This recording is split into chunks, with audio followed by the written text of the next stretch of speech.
Dear friends, international friends of La Musica Non Si Ferma and Metaldetector, here we are again after 15 long days of waiting. Now the wait is over and we are online here again with you. And tonight we have a very exceptional guest from USA. I talked to him like 5 minutes and it was probably the most interesting chat I've had in the last 15 days, I guess. But before introducing the guest, the awesome guest we have tonight, I like to ask Evo, which is in the button room, to pull into the screen my partner in crime, Misfortune.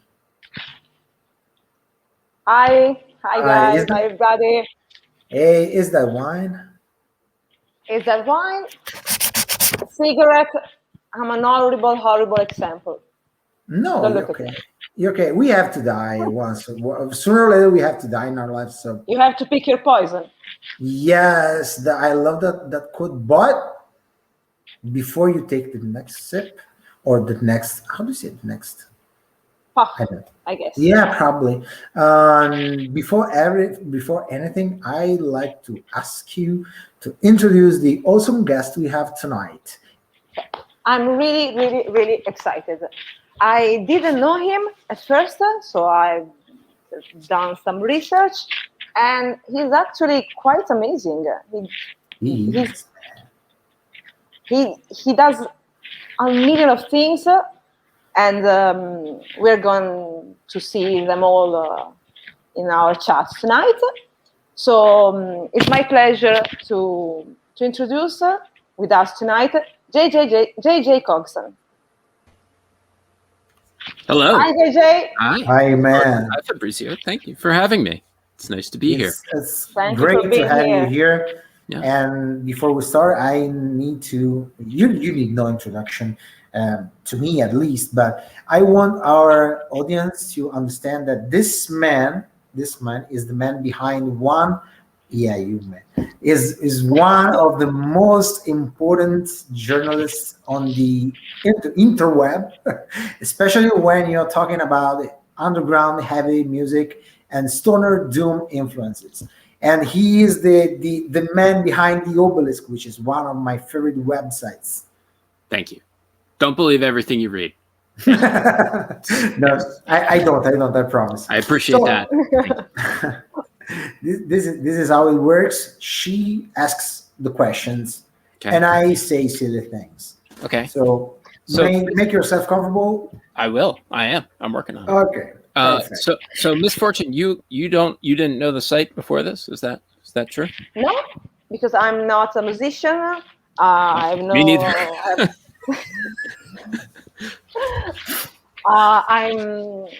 I'm more interested in movie making, cinema, and I'm a movie maker myself, and I'm not so informed in this kind of things, but I've done my research for this interview, and I've read a lot about you, and it's really interesting. So I have a few questions. It sounds like a threat. I don't know. It does, right? It's kind of it's kind of foreboding. I've read a lot about you, and I don't know how much there is about me out there, but I know who you are. I'm a good stalker. No, I'm a girl. I'm awesome. A good stalker. No, I mean, usually if I'm fortunate, on the rare occasion I'm fortunate enough to be asked to do an interview, like to be on this side of an interview, the interviewee side, it's usually someone who's very, very intimately familiar with what I do on the site. So I find it interesting that you didn't know the site. That's kind of awesome to me. I hope you checked it out. I don't know. I don't know. I think it's going to be a challenge tonight. It's going to be challenging. It's going to be fun. I'm looking forward to it. Okay. I think it's safe to say that, not me, but most of people know about your website, the Obelisk. And no. How do you? That's not safe to say. No. No, most people Most people Come do on, not. don't be confusing. Most people do not have any. bad. I do not get stopped in the grocery store. There is no. Signing Hey, autographs. We aren't don't you know. that guy from the internet? No, that does not. We don't know. Does not That happen. does not don't know. happen. That does not Oh, happen to me. shit. Most people do not know. Even Okay. even in the tiny realm of stoner rock and heavy rock and doom. Yeah, light up. It's going to be a long one. Even in the stoner rock and doom thing, what I do is so teeny tiny. This is not Teeny true. tiny. It is This is absolutely not true. This is You're not being modest. No, there are you- YouTube channels that have hundreds of thousands of No, subscribers. we don't speak There about that channel. I don't know who or what you're talking about, but I'm just saying, like Yeah. these people exist. There are Spotify algorithms that are like hotter commodities than the Obelisk is. Like I appreciate every single like kind word I get and kind thought that I get, but like on the grand scheme of things, what I do is very, very small fry. Well, But it's kind of my important. opinion is kind of different, man. But it's okay. It's okay. It's okay. Okay. Okay. The question was, how did you come up with the idea of the obelisk? Yeah. I used to work in print media. When I was in college, I did college radio, and that was a lot of fun. And I never, and I always wrote. I always wrote stories. I wrote poems. I wrote whatever I had to write. And it never occurred to me to put the two together. I always loved music. I always loved writing. It never occurred to me to put the two together and pursue it as a career path. And I might have been better off financially if it had actually never occurred to me at all. But eventually it did occur to me. And I started working at a newspaper in my home state of New Jersey, where I live now again, called the Aquarian Weekly. And from there, I worked at a magazine in New York called Metal Maniacs. And then that went under, and it was late 2008 that happened.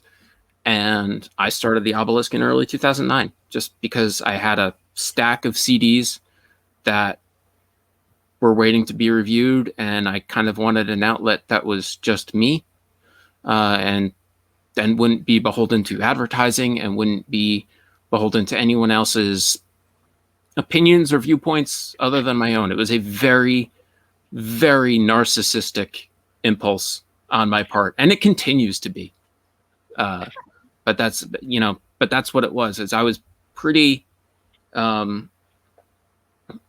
bitter about print media. I did work for the Aquarian again after that because money. But and don't get me wrong, the people who run the Aquarian were fantastic people, and they were my family for a very long time, and I wish them nothing but the best. But I needed money. So but the Obelisk was just a response to me being burnt out on print and wanting to write. And that's all it. That's kind of all it still is. You decided to start your own space. Yeah, exactly. I had the thought of chasing down another editorial gig, another sort of, another magazine that in 6 to 8 months might also go out of business. Really held no appeal for me whatsoever. So I have a very good friend who is a website maker, a builder of things like this, and his name is Slevin, and he set me up with this dinky WordPress blog over the course of a weekend, and that was it. That's the Obelisk. That's it. So. Then did you go straight to an online website, or did you thought about starting a physical magazine? Oh no. The thought of starting a magazine, like a print mag, the thought of starting a print mag instead of my own website did not never occurred to me. In part because I kind of know or knew what was happening to print at the time and what my experience in print had been. At that point, even the thought of trying to find a freelance gig for a magazine was a big turnoff. Like, it was not an option in my brain to do that. Not the least, like, I had zero money and zero investors and like zero desire to start like a zine or something like that on my own, other than apparently the zine I started. Some might say that kind of business is going to end very soon. I mean, you'd think so, but I think you're going to have magazines for a while yet. I don't think there are going to be as many. Look at media consolidation in terms of newspapers being bought up by major companies, right? There's still something there worth investing in. And I think that's true of magazines too. Do we need 30 metal mags in a single country? Probably not at this point. Probably not. It'd be nice to have them. It'd be nice if everybody had like well-paying print jobs, and that'd be awesome. Wow, shit, I'd edit that magazine. But it's just not the way the world works at this point. I mean, Decibel in the States is kind of the only game in town right now. I mean, it's not the only game in town, but it's the big game in town at least. And that's run by good people in my experience. But and I'm sorry, I regret a little bit choosing a career path that went absolutely nowhere and was a dead end. But I kind of made the most of it while I could, and now I do the Obelisk, and that brought me here, and people say nice things about it, and that's tremendously meaningful to me, is that people, that I wound up in a place where I could write something and someone would give a crap about it other than me. Well, maybe relatives. I mean, don't put yourself down like that. No, but I mean, you know what I mean. Like someone I've never met, like that would find an audience, is the audience that it has, even as a niche within a niche within a niche, which it is it's stupid how much it means to me, really. So I am incredibly fortunate. As a video maker and an illustrator, you're preaching to the choir, because I have a career path that is going pretty much nowhere. But sometimes you find someone who appreciates what you do, and it's really meaningful, because you're not exactly doing it for the money. There's no money. No, so there's no money. The money is like a consequence, That's it. When you do something, most of the time. But since I'm into digital marketing and stuff like that, JJ, I'm pretty curious to know how big is the audience of the Obelisk. In terms of daily numbers, community members. Can you just explain? I gotta be honest with you. I haven't checked the Obelisk's numbers in 2 years at least. Whoa, really? Yeah, I just kind of lost interest. Facebook gives me like metrics of how many people go to that page and how many sort of interactions and impressions each article I post there gets. Mm-hmm. I don't know. I'll tell you right now. Hang on. Right now there are 39 people listening to the Obelisk radio stream. It's playing Candlemass, the Sorcerer's Pledge. So 39 people is pretty good. The max of like the last couple of days is 54 according to that. So last time I looked, it was upwards of 125,000 whatever's views or impressions a month or something like that. But that was a while ago. I was not. I mean, I'm interested in knowing the numbers, but this leads me to the very interesting question, which is, do the number grow while we are under lockdown stuff? I don't know. Yeah, No, I know that I you don't don't know. know. I hope so. I mean, but I always kind of hope so. But I really like. I honestly like. I don't even know the password to get into Google Analytics anymore. Let me say you're a great journalist, but I won't be. I won't work with you. I know. I know. That's No, not business. That's it. No, you're absolutely right. You're absolutely right. Like 10 years ago, I started a label wing for the Obelisk. It was something I did. I wound up releasing 3 things for friends, and I said to myself, I was like, holy shit, I don't want to do this anymore because I don't want to sell anything. Like I don't want to be selling people stuff. Like every now and then merch gets printed up, the Obelisk merch, and I feel sort of compelled to sell that to some degree, to promote it. Like, hey, there are t-shirts, buy a sweatshirt, buy whatever. But like, I'm so viscerally uncomfortable doing that I just don't want to, and I don't want to think of, the way I feel about the Obelisk is way more art project than commercial commodity. Not the least because there's zero path to money in it, right? Like there's no financial reward coming. And even like selling t-shirts and shit like that, like I'm not going to make enough money to doing that I'm not going to need a job. So there's no point. There's no point in what I could possibly gain by focusing on a commercial side of the Obelisk or something like that is so minute to me compared to what I would give up. Even by taking ads, it's so like the gain would be so minuscule to me and the loss would be so huge. I absolutely get you, man. So you're right. You shouldn't go into business with me. You're absolutely right. No, it's just, we are living strange times. So it's quite interesting to watch these times by different angles, and I have the chance to talk with a well-known journalist in my niche. So the numbers mean to me, even if it's just data. I was like, who? Come on. Yeah, no, it was an honest response. Next question. Okay, next question.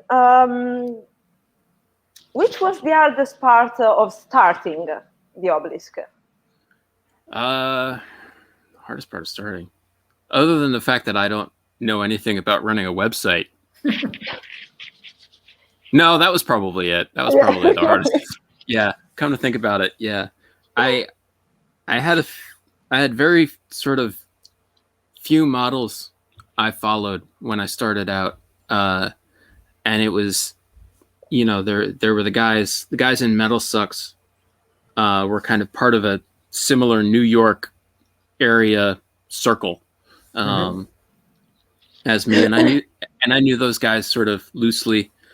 Hi, Alessio, and knew those guys peripherally, and sort of admired what they were doing at the time, and emulated that tone. I will say that 100%.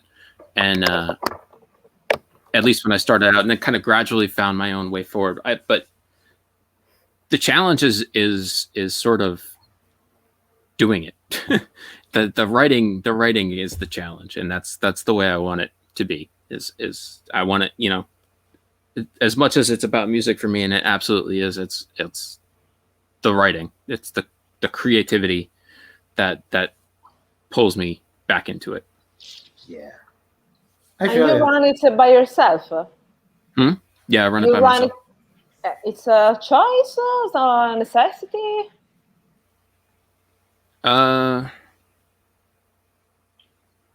What do you mean? Running by yourself. It was a choice on your part? Oh, definitely a choice. definitely a choice. Yeah. Oh my God. Yeah. I was in addition, one of the many things about print media that I was done with when I started the site was having a writing staff and Man. sort of managing the writer ego, like the fragility of someone else who like wrote a sentence wrong and can't get to the point where they understand that they're not saying what they think they're saying. Like I was very lucky to work with many great writers, a few great writers, and many good writers. A couple great writers and many good ones. That's fair. Okay. But like, but even, you know, the process of the back and forth of doing all that, just the exhaustion of reading someone else's work as an editor was something I didn't want to do anymore. I just wanted to write. And like my whole life, the only thing I've ever wanted to do, like legitimately desired to do, is write. It's still all I want to do. Like it's as soon as I could write, I wrote. And it's been like it's why I wake up in the morning. It's why I get to bed on time at night. It's part and parcel to who I am. So you know, when I was unemployed, when the economy had just collapsed and we were living with my wife's mother, and when literally like the path I was on just fell apart in front of me in late 2008, early 2009, what I clung to was writing. That's, you know, it was like, oh, okay, well, that was my security blanket, and the Obelisk came out of that. Wow. Sorry. No, this is a nice story to listen to, and I don't want to sound too cheesy, man, but I was like, I was thinking to myself, I hope that the guys, maybe youngsters listening to this interview, can get some inspiration from your experience, because I would. The kids? From your passion. Kids? No. Come on. Maybe a little older. Oh, sorry. In a time of life, dude, they're all kids. They're all in kids. a time of life, they could make, choices. Stay in business school, kids. Next question. Yeah. Pros and cons of working by yourself and for yourself. Okay. Cons first. Keeping up. I can't keep up. I can't keep up with everything. I can't. You know, I get asked a lot, you know, how I choose things to cover on the Obelisk versus things not to cover. The answer is, if I could cover twice as much as I do of just stuff that I think is cool, I would. Like, it's really just a question of time. So keeping up is a definite con. Anytime I have entertained the notion of taking on a staff, it's been because I'm like swamped with emails of records that are cool and that deserve attention, I think, and that I just can't do anything with. Like, that happens daily. You know, someone emails me and I can't email them back because, you know, it's just my brain can't handle sending that note and saying thank you for getting in touch, you know, whatever it is. Like, I just keeping up is the con. That is the con. What else is the con? Being reliant on only my perspective. I feel like the there's, you know, I am a straight white male of a certain age, and I have worked hard to develop a creative voice, but that creative voice is very much based on my experience as a straight white male of a certain age in America. And like, I have a pretty fucking privileged position, like, you know, and I feel like, you know, as interested as I certainly am in my own opinions, I you know, I have to acknowledge that there are a vast range of perspectives out there on any number of issues, heavy rock and roll among them, that I simply can't hope to represent in my work. So that's a con. Is I'm limited by being one person. Pros, it's nice not to have a staff. It's nice. It's so nice. The pros are it's my voice. The pros are it's me talking. Like every time I know what it says. I know why it says it. I stand by it 100%. I get to pick every letter of every word, even the ones that I fuck up, and I fuck up daily. Are out there with my backing 100% behind it. Like I get to say that. I don't put anything out there that I disagree with.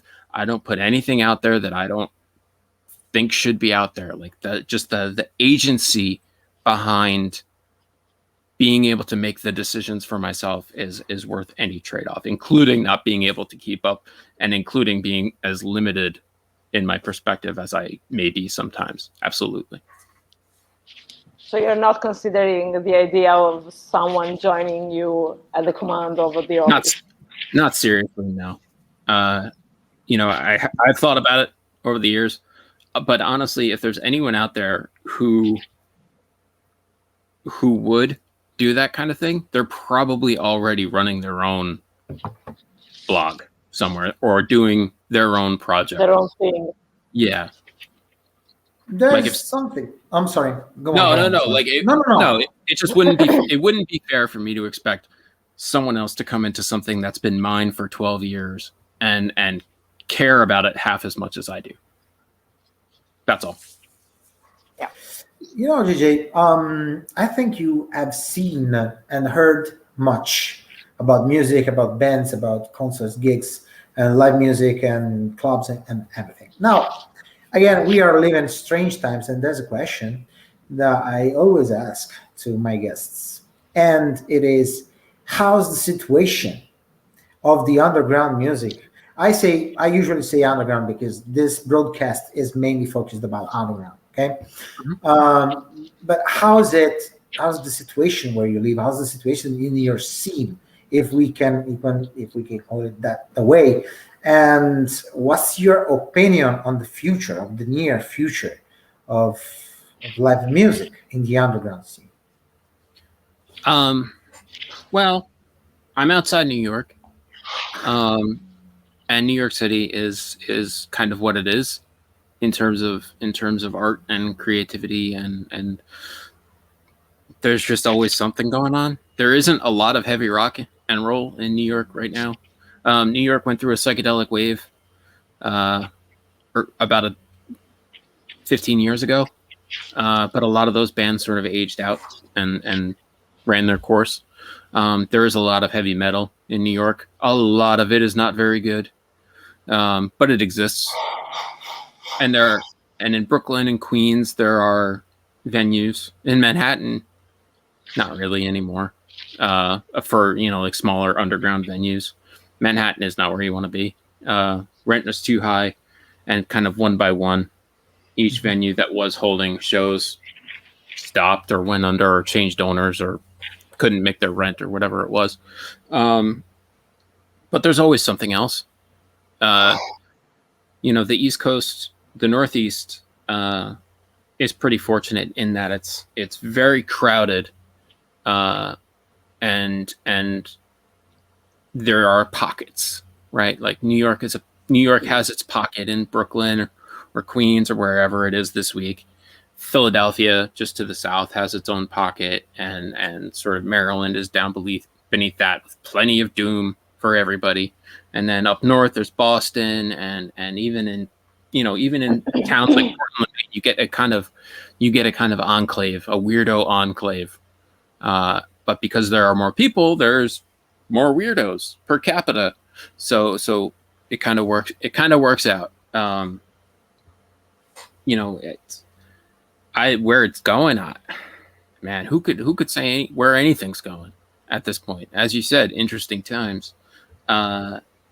I'm starting to see tour dates announced for October, November, which I like seeing it. Gives me something to talk about. Nobody knows if it'll happen because COVID it continues. It would be nice. I would like, there's a big part of me that misses going to shows. There's a big part of me that doesn't. It's true. I'm sorry. It's always anxious. Always like, I don't know. I'm no good in crowds, but anyway, creativity. Where I see the underground, such as it is in the context of what I do, is universal. It's everywhere. It's everywhere. It's here. It's on the other side of this country. It's in Australia, which is the furthest place away that I can think of. It's everywhere. It's in China. It's in Russia. It's in India. It's in Pakistan. It's in Africa. It's all over. It's everywhere. It's in South America. Oh my God! It's in South America. It's everywhere in South America. So I mean, it's all over Europe, as you know. So, it's everywhere. It's the most interesting thing to me about the underground is that it's so bizarrely universal, and that a song from California, or a song from New York, or a song from London, or a song from wherever could speak to people all around the planet, and make someone else say, "Holy shit, I'm going to pick up a guitar and do that." Like it's unbelievable. The underground is right now flooded with bands. There's so much out there. It is exhausting. Yes. It is exhausting. It is exhausting, the amount of stuff that's out there. That's kind of beautiful. I mean, like, it's the sheer glut of creativity happening, and even post COVID, as people have been stuck at home and have been kind of forced to look at their lives and reassess who they are and how they define themselves. Like, people have reunited bands during COVID. People have started new projects with people across the world. Like, as much as this has been an impossibly difficult year to live through, there have been these sort of flashes of the beautiful persistence of creativity that like you simply cannot kill. Art is to me like the paramount lesson of this, other than the lesson of everything, which is it sucks to be poor, which is everyone knows that about everything. That is the lesson all the time, is capitalism is the devil and it sucks to be poor, and now COVID happened, right? But if you put that aside, the positive lesson is that creativity cannot be stopped. So where the underground is going, and I don't know. I don't know. I don't know where anything's going, but I know that whatever happens, people are going to still be creative, and something interesting is going to happen. And speaking about creativity, I'm sorry, Sally, I just another question. And speaking about creativity, I saw that during the especially fall of 2020, there was a lot of music going out, a lot of discs and stuff and everything. It was really great. Lowrider, Greenleaf. Now there's a lot of records that I love, but I'm gonna ask you a very difficult question. Okay. I'm trying to mitigate it a little bit.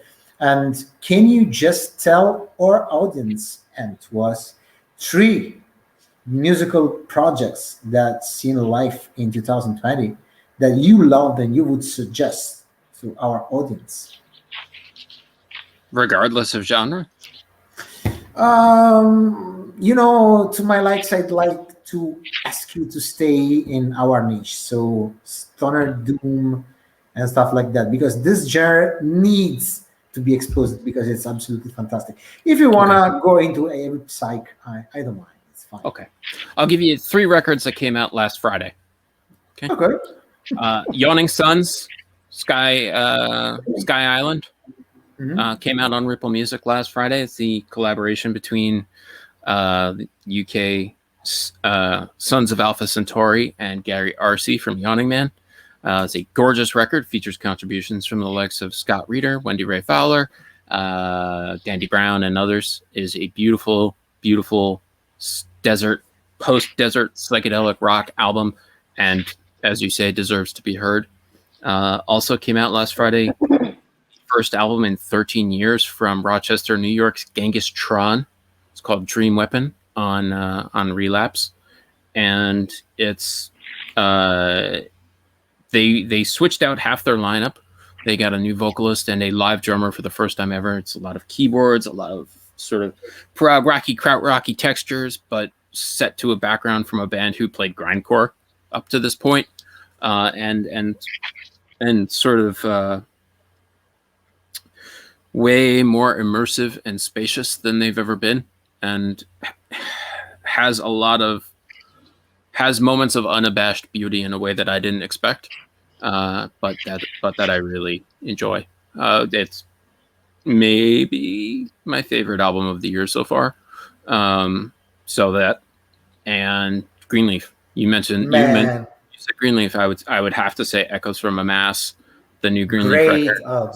Great. Just smokes. The fourth record with Arvid Hallegard on vocals, and they just nailed it. Oh, it's so good. When he first came aboard, when they did Trails and Passes in 2014, I was like, who's this guy who's not Oscar from Truck Fighter singing for Greenleaf? What the hell's going on? But no way, man. I wouldn't trade what he's doing in Greenleaf now for anyone. Like anybody. I don't even care if it's Peter from Lowrider, and I love Peter from Lowrider. Don't get me wrong. But man, that new Greenleaf record is ooh, that's good. Woo. Yeah, I gave it the first listen today, and I was like, "What the fuck?" Yeah, man. That experience is only going to get better as you keep going back to it, because I think so. Those songs, it's rich. It's rich, right? It's the tones are so, like, you listen to it, and the way sort of the bass hits underneath the guitar, and Carl Daniel Ledane's production of the drums. The man's a master of drum production. It just all sounds so vibrant and so not. It doesn't sound like a band on stage, but it sounds like a band who was made to be huge, right? Like just huge sounding band, and it kind of has these like almost humble blues melodies. Oh, beautiful record. Yeah. Whatever, yeah. So that's 3 records that came out last Friday. The Greenleaf songwriting in this album is Tommy Halapa, man. He just it's huge.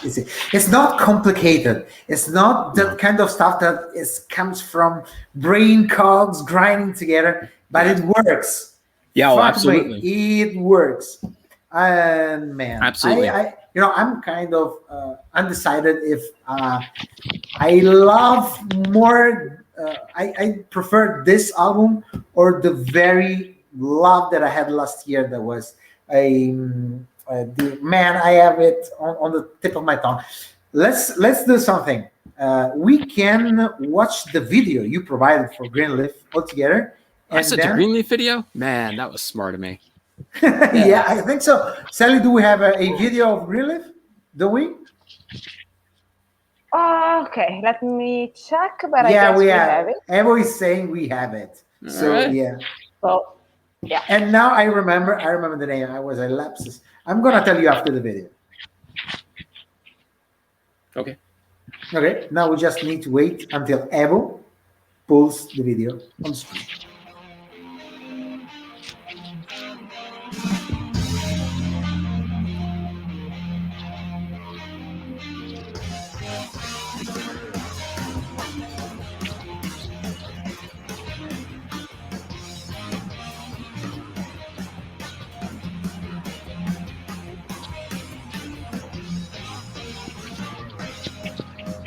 Careless up the water, careless up the hill, and down in the valley.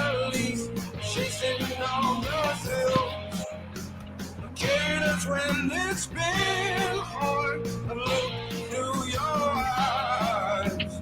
Somewhere along our new birth, I lost you in all those rides. Far from beyond, where the angels were all gone. Shadows on the water, where our love was so undone.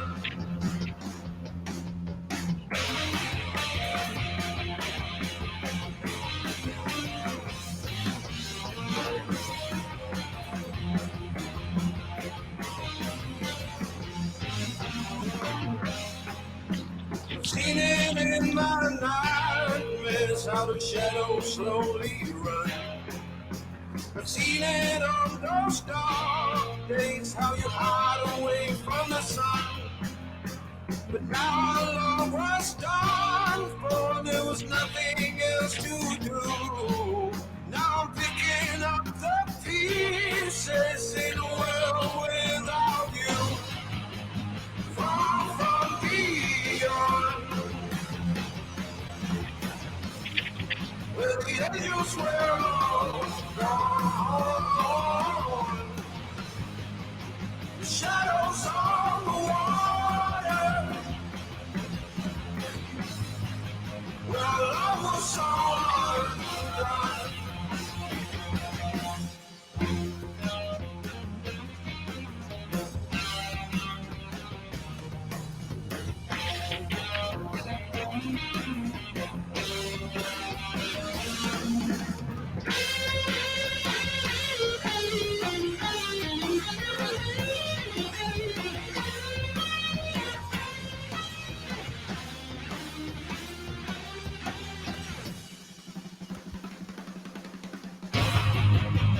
Far from beyond,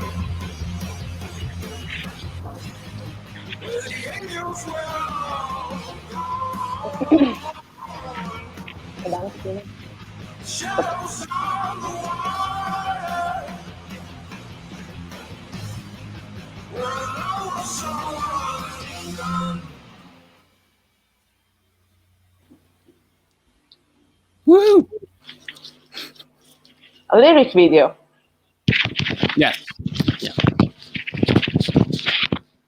They had two videos, I think. They put out one after I sent that when I think the day the record came out last Friday. They just put out a third video.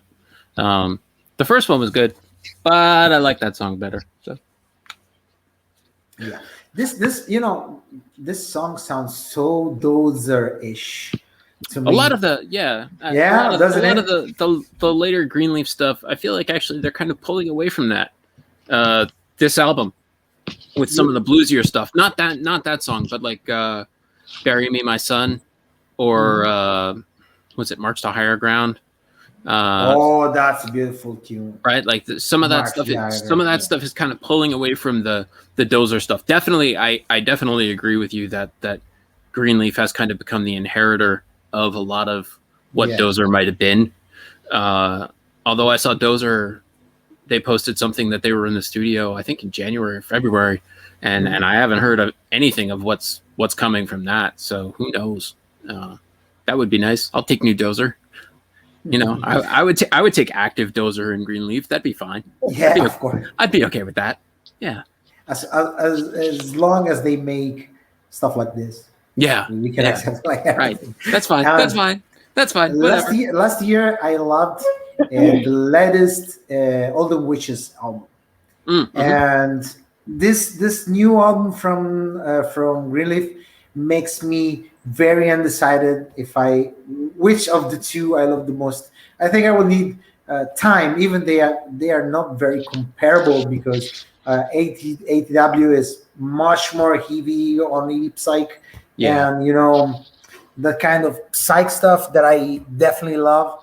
And there's a lot of great music in this nation. I agree.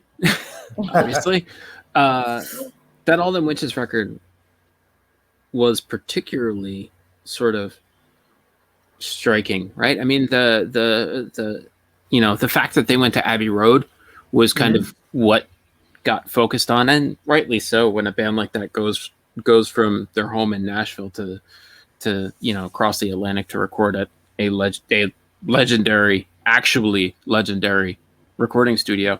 But I feel like what kind of got lost in that narrative was the fact, and I wrote the bio, so it's my own fucking fault. What got lost in that narrative was the fact that it was the first time that Robbie, Ben, and Parks did a record on their own. That it was just that it was the first record they did as a trio, and I thought that was kind of, even more than like the fact that they went to Abbey Road. I thought that was really what made that album special, especially in comparison to like Sleeping Through the War, which had this sort of huge grand sound with the background choral vocals and everything, and this was much more sort of stripped down, three dudes in a room going for it, and you really could hear that kind of you could really hear what their potential was when they started out, and sort of and how they have realized that potential along the way. It's, as you say, it's a great record. Yeah, I love it. There's one question that I really need to pull out at this point, and it is, JJ, if you would give a suggestion to a musician, to a band that's growing, that's walking his path on their career in this niche, what would you suggest?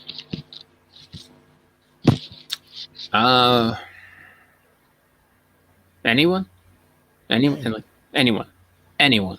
Yeah. Random band hits me up and says, random band, maybe a band on the debut album, or maybe on the way to pull the second album out.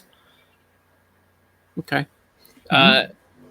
Usually, I mean, like, this happens, right? This is a scenario that I can relate to. Usually what I tell people is keep going. I feel like a lot of times, if someone is asking you that question, they want validation, right? They want to know they're on the right path. And I feel like that's something that I'm in a position that I can kind of provide to someone if I think it's true. If someone says, we did one record, we're working on our second record, what do you think we should do? The answer is keep going. The answer is keep going, is keep making art, is fucking keep going. Just do what you're doing. The only way you're ever going to end up on the right path is if you keep working. You keep working. You put your fucking head down and you keep working. Absolutely. That is the essence of making a thing, is fucking making it. Yes. So okay, logical. So that is what you do. You have to keep going. That is the best thing you can possibly do, is keep going. And if you end up somewhere you don't want to be, you can change that. But you have to keep going. The worst thing you can do, and the reason I've never stopped doing the Obelisk, is because the worst thing you can do is stop. So if someone's asking me for advice, you'll figure out the sort of you'll figure out the bigger picture of who you are and where you're headed, and all these sort of grand ideas that bog you down, right? All this sort of stuff that bogs you down. All that bullshit is just a wall keeping you from creativity. It doesn't matter. All of that stuff is hindsight, right? You're just trying to foresee hindsight. So just keep going and worry about the rest of it when you're dead. Okay. That's guys. Okay. Note it down, guys. Sally. Since our time is pretty much running out, I want to take a break from. Sorry, I ramble. Sorry. No, it's great. You're more than welcome. I want to take a break from talking about music, and I want to talk about something else, because you wrote a book. and I'm Yeah. really, really, really curious about it. Oh yeah, I wrote a book. Yeah, that's a thing I did. I wrote a book. I was, And yeah, I did. It was great. I had Adam Burke do the cover art. Oh, the cover art, and I gave it a cool name. Oh, I wrote a book. Yeah. It was like the best thing I ever did. what does the name mean? It was electroprofen, right? I wanted something that sounded psychedelic, and I wanted the shock that takes the pain away. Is what that title means to me. Is the shock that takes the pain away.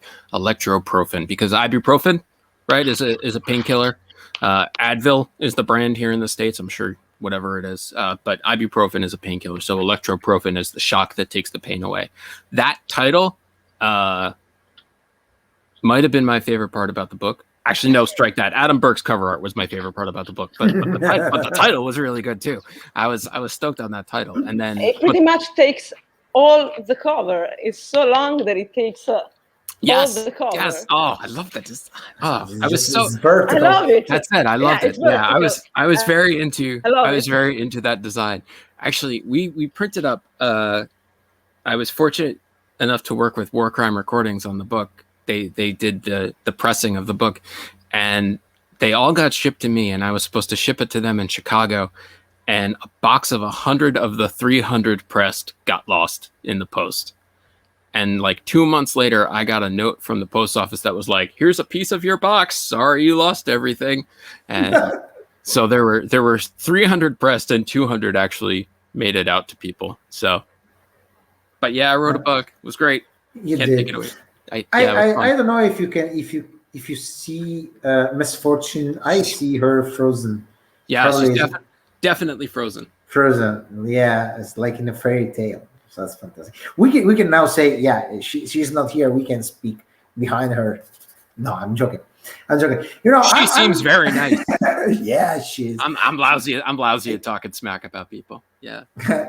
Look, I'm always late with this interview. I don't read the bios and stuff. And she every Tuesday, every 15 days, she sends me an audio on WhatsApp, a very long audio saying, "Okay, today we have this band," and she gives me a brief.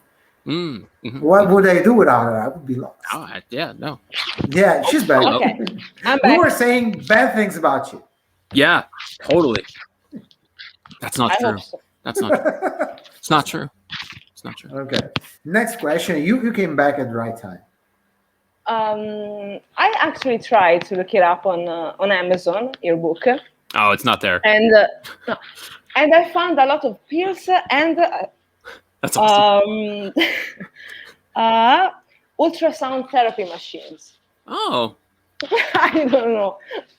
And since I Thank didn't you, get Roman. to since I didn't get to read it, I've searched a few things about it, and you seem to have a recurring character named Joe Octopus.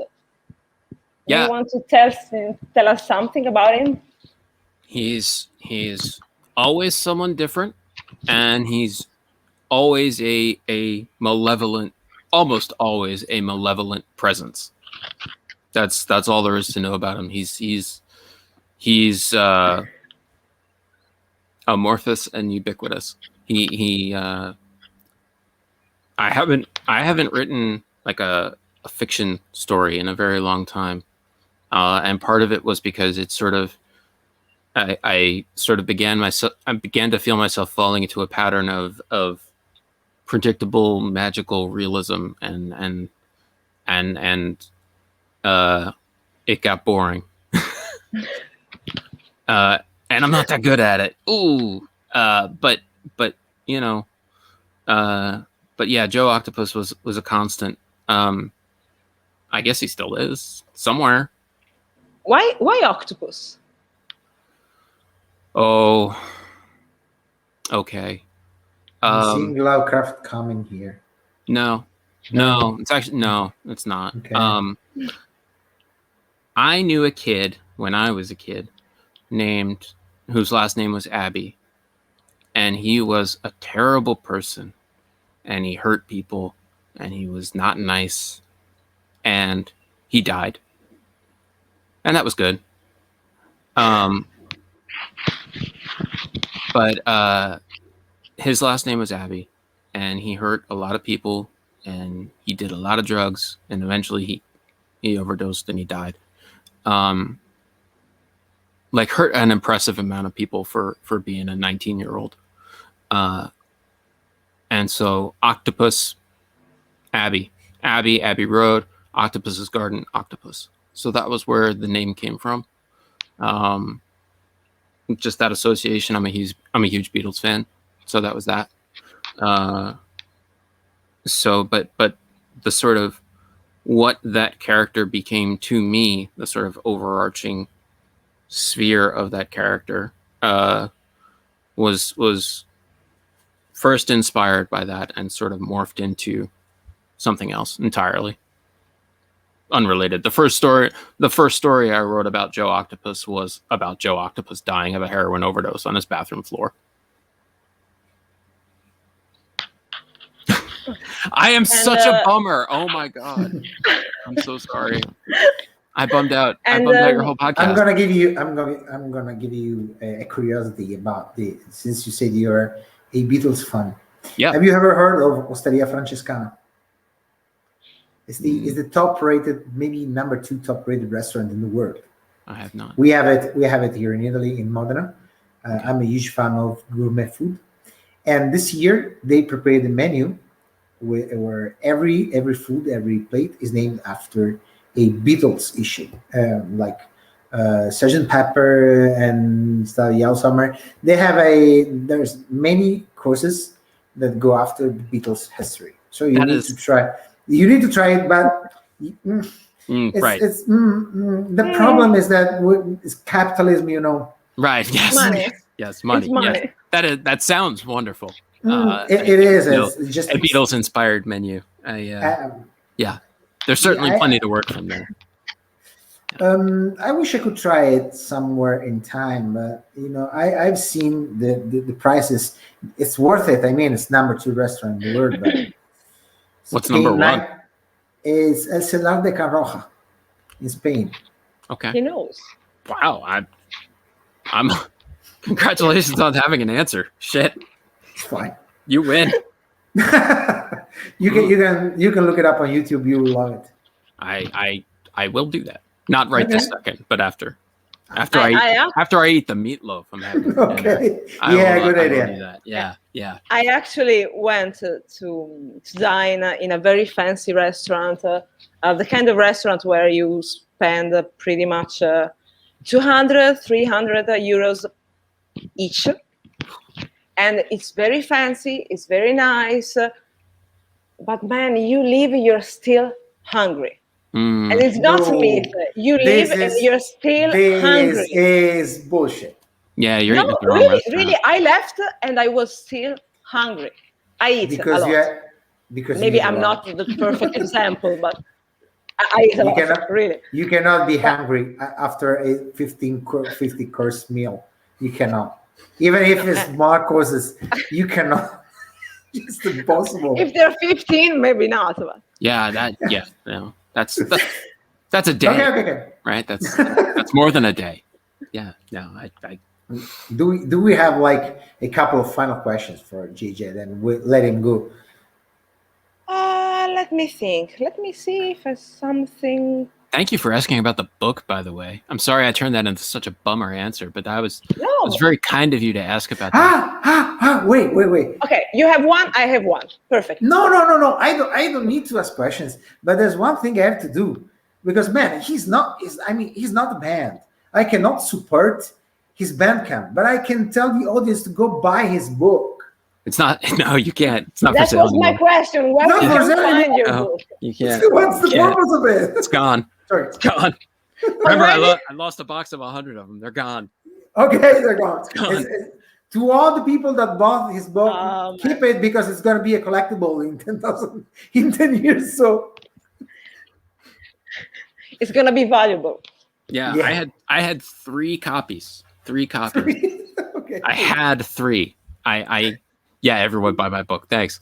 I had 3 copies, and actually 2 years ago, Wino himself asked me for a copy of my book, and I was like, okay, Wino, you can have one of my 3 copies. And now I have 2 copies. And as far as I know, they're the only 2 copies that exist anywhere on the earth, because I imagine everyone else has tossed it by now. So I don't. Are you thinking about doing it again? We want a printing reprint. some, yeah, printing some more copies. No, No. I do actually. Last weekend, I got hit up by a record label professional who shall remain nameless about putting out a book of compiling some of the Obelisk's stuff from sort of the first will be 13 years or whatever, and doing that as a book project. And I'm kind of interested in that because I don't know how that happens or what that looks like, but I actually got some helpful suggestions. I put it out there and I was like, what would go in that book? And people actually answered, or at least one person did. But it was a helpful answer. So I actually have some idea of what I might do with that opportunity. So that might happen. And I again, I said I haven't written fiction in a really long time, mostly because I if I have time and brains, I put it into the Obelisk. So that's kind of where that energy goes. But maybe another book, that'd be great. There's one book. There's one. Sorry, I leave you the last question, okay? But he serves me the great cyst, because in our niche there's been a new book, an issue that came out in February, I guess, that is called the Stoner Freaks Anthology. Oh yeah. I don't know. What do you think about that? I don't have it. I didn't get. You one. don't? They didn't send me one. No. No. No. No. Really? Yeah. No. I have 2 copies. You can have one. Oh, thank you. I'm in the Facebook group. I saw I saw that it was out. I'm sure it's cool. It's bands, right? It's like a huge compilation of bands. I use Encyclopedia of bands. Yeah, that's awesome. That's what. Oh, I can have one of our. Thank you. That's a very that's an awesome project. I don't know how it's not immediately out of date. Right. That's awesome that it exists, but it's very much a snapshot in time, I would think, between bands breaking up, bands getting together, and, bands happening and unhappening and that sort of thing. But hey, man, that's cool. I salute that project because print media holds a deep place in my heart, but I haven't actually managed to get a copy yet. And I haven't really had time to check through it. So. Okay. It's cool, man. It's cool. Oh, it's a cool book. I mean, yes, it's a snapshot, actually. It is, but they did a great job, in my opinion. They started from the very beginning. They covered a lot of bands in times, since 70s to present days.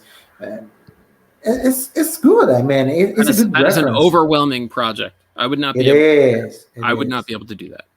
It's over 800. I think it's 800 pages. Damien and Xavier did a great job. They're 2 cool guys from France, and if they're watching us, hello. Hi guys, I salute your project. Sorry, I don't have a copy yet. It says, come on, Sally, let's have one very last important crucial question. Hard hitting. Let's go. This one's for the marbles. Of all the concerts and festivals you went, which one you remember most fondly? This is really the question. Yeah, it is. Roadburn. I mean, I've never quite had an experience like going to Roadburn for the first time. And I certainly had never had one in 2009 when I went for the first time. It changed my life. And in some ways I've been chasing that dragon ever since. But yeah, I mean, there's so many though. I mean, even like even the sort of feeling of going to a festival like Maryland Doomfest in 2019, you know, a decade after that first Roadburn, and being among so many faces that are familiar and friends, and seeing, you know, seeing people and sort of being among people and hanging out and having conversations, you know, these things that we've sort of had to give up now, right? It's easy. It's so easy now to be nostalgic about all of that. I don't think I don't, you know, even the shitty shows I wouldn't trade for anything. Like the first show I ever reviewed was Styx, right? And like Styx post Dennis DeYoung. And it was a terrible show, and they were not very good. Actually, they were great at being Styx, but I'm not a Styx fan. So, but you know, like I wouldn't even trade that at this point. I feel like even the bad shows you figure something out at, you know, you, even if it's like this band sucks because of this, that's something you know for next time. Roadburn was the first time I traveled abroad for a show, I think. Nope, that's not true. It's not true. Never mind. It's the first time I traveled abroad for a festival. So that was special. And I love travel. I love travel. Oh, I miss travel. I miss going to a place and not speaking the language. I miss that sort of out of your zone feeling. I miss it. I miss that. I miss that more than I miss live music, to be honest with you. And I do miss live music terribly. But yeah, I'm gonna go with Roadburn as that sort of life-changing moment for me. Experience. Yeah. I came home a different person than I left. Guys, time flies, and it's been a great time, JJ. I hope you will be with us again as soon as possible, because this is the kind of interview we love to pull out on our broadcast.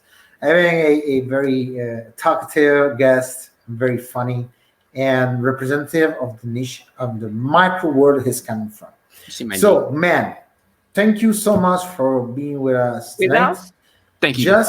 Just don't close the broadcast. Avo from the bottom rooms is gonna pull you out of the screen. I say bye to the audience, and then we'll be out together for the final salutation. Thank you, guys. Bye, Thank JJ. You so much for having me. Thank you. Thank you so much. Thank you. Well, okay, guys. I love every interview. Every interview we pull out, we broadcast, but it's been kind of different with this and what dealing not with the band. Yeah, no, I was referring to what we did 15 days ago. I mean, this broadcast is giving me very different experiences. Yeah, I love everybody, really. but just different experiences. And tonight, he was into the stuff that I'm in, so I was very talkative. I'm sorry. No. And his was very talkative, and he's smart, he's fun, he has wit. I love him. I like him a lot. And we all do. And I say it again, guys. Go check the Obelisk, because it's a very interesting website with a lot of interesting and underrated music.